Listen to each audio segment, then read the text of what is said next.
నమస్తే అన్న. నమస్తే చెప్పనా. ఏం పేరు? మీ పేరు? నా పేరు వెంకటరెడ్డి అన్న. ఓకే, ఏం పని చేస్తారే? నేను మేనేజర్ పెట్రోల్ పంప్లో. Petrol pump? ఏ పెట్రోల్ పంపే? హైదరాబాద్ గగన్పూర్. హైదరాబాద్. మీ ప్రాపర్ ఎక్కడ?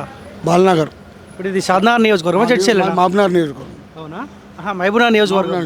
ఎవరు మీ ఎమ్మెల్యే? ఎవరే మా ఎమ్మెల్యే ఇప్పుడు ప్రస్తుతానికి అనిరుద్ రెడ్డి, కాంగ్రెస్ పార్టీ. జడ్చర్ల నియోజకవర్గం కదా ఆయన? మరి Jadcherla Anirudh Reddy MLA. Okay okay, ఉంటాడు అందుబాటులో ఉంటున్నానే? ఏమో మనకు తెలియదు, ఆయన ఎమ్మెల్యేకి సంబంధం లేదు. పార్టీ పరంగా అంటే మాది బీజేపీ పార్టీ నాది. మేము బీజేపీకి ఓటు వేస్తాం. డీకేనే పోయినసారి బ్యాడ్ లక్, జస్ట్ 35,000 అంటే 70,000 ఓడిపోయిందంటే 35,000 యూతలకు వచ్చినా గెలిచినాయి. ఈసారి డీకేనే గెలుస్తుంది 100%. డీకేఆర్కి ఎట్లా సాధ్యమవుతుంది అన్న? 7 మంది కాంగ్రెస్ ఎమ్మెల్యేలు ఉన్నారు ఈ పార్లమెంట్ పార్టీలో. కాంగ్రెస్ స్టేట్ వరకే, దేశం మొత్తం బీజేపీ. ఇప్పుడు రైతులు ఊళ్ళో కూడా ఏం చెప్తారు, మాకు 2,000 వేస్తున్నారు, మోదీకి ఒకసారి ఓటు వేద్దామని చెప్తారు. ఊళ్ళో కూడా అందరూ మోదీకి ఒక పారు వేస్తాం, మాకు 2,000 వేస్తున్నారు, 3 సార్లు వేస్తున్నారు 6,000. ఒక్కసారి ఓటు వేస్తాం మోదీ కూడా మనం. 2 సార్లు ఇచ్చారు కదా మోదీకి. ఇచ్చారు, ఇంకా 2 సార్లు 10 సార్లు అని ఇవ్వాలంటారు అందరు. మోదీ ఉండాలి పైన అంటారు. అట్లా దేశం మంచిగా ఉండాలంటే మోదీ ఉండాలి. ఇప్పుడు కాంగ్రెస్ వాళ్ళు ఏమంటారు అంటే, రాష్ట్రంలో మేము ఉన్నాం కదా, సెంట్రల్లో మేము ఉంటే మేము ఇంకెక్కువ చేస్తామంటారు. అంటారు. ఉన్నారు మస్తాలు ఉన్నారు కాంగ్రెస్ వాళ్ళు. ఇప్పటివరకు ఎన్నిసార్లు వాళ్ళే ఉన్నారు కదా, 20, 30, 50 నుంచి. మోదీ వచ్చినప్పుడు దేశం బాగుంది. ప్రపంచం మొత్తంలో మోదీ వచ్చినాకనే భారతదేశం పేరు ఖ్యాతిగాంచింది. ఇప్పుడైతే మోదీ నుంచే కదా దేశం మొత్తం పేరు గాంచింది. మోదీ ఉండాలని మేము అంటాం. ఇప్పుడు ఎవరు మోదీ కోసం బీజేపీ అంటున్నావా, డీకేఆర్ కోసం? నేను డీకేఆర్ లేదు, నేను మోదీ కోసం లేదు. పార్టీ బీజేపీ నాది.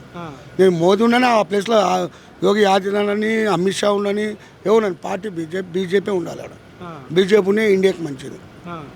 అట్లా ఇప్పుడు 3 అభ్యర్థులు ఉన్నారు. డీకేఆర్ వంశీ చందర్ రెడ్డి ఉన్నాడు, మన శ్రీనివాస్ రెడ్డి. ఇప్పుడు మన శ్రీనివాస్ రెడ్డి ఆయన కూడా ఒకసారి ఎంపీగా, ఆయన ఏం చేయలేదు మరి?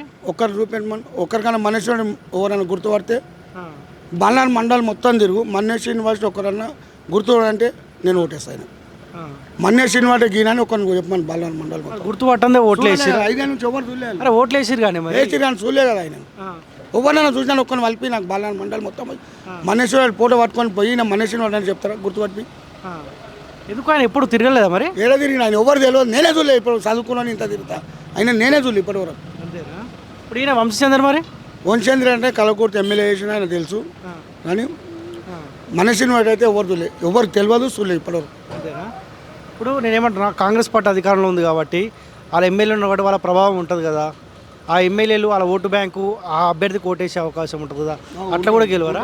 కాంగ్రెస్కి అవకాశం ఉంది అని కాంగ్రెస్ ఇప్పుడు ఇచ్చిన హామీలు నెరవేర్స్తాను. ఊళ్ళో జనాలు మొత్తం ఏమంటారు తెలుసా? నువ్వులో పోయి తిరిగి చెప్పు, ఊళ్ళోకి రా. ఊళ్ళో ఏమంటే ఇన్ని హామీలు ఇచ్చిండు, ఒక బస్సు ప్రైవేట్ ఏమీ వేయలేదు, మళ్ళీ కాంగ్రెస్కి వేస్తామంటారు. అడిగి తెలుసుకో, నేను అనేది కాదు అది. ఊళ్ళో రైతులు కూడా అంటారు అదే మాట. ఏమి ఇచ్చిన ఆయన ఏం చేయాలి, ఎందుకు వేయాలి ఆయన కోట అంటారు. మోదీకి వేస్తాం, ఆయన కూడా 100 రోజులే కానీ టైం ఇచ్చింది అంటారు. అట్లా జనాల మాట నేను చెప్తున్నాను. నా మాట ఏంటంటే నాకు బీజేపీ పార్టీ కాబట్టి నేను బీజేపీకి చెప్తా. కాంగ్రెస్ పార్టీ గురించి ఏమిటంటే ఏం చేసినా ఇంతవరకు రుణమాపి అని 4,000 అని 500 చిల్లర అని అవి అని ఇవన్నీ ఇస్తలేదు అంటారు. ఊళ్ళో నువ్వు అడుగు, రైతులనే అడుగు. ఏం చదువుకొని తెలివి లేని కూడా రైతులు కూడా మేము బీజేపీకి వేస్తాం, మాకు 2,000 వేస్తున్నాం, అది ఇస్తాం అంటారు. ఉందా మీ బాలనాల్లో బాగానే ఉందా బీజేపీ? ఉంది.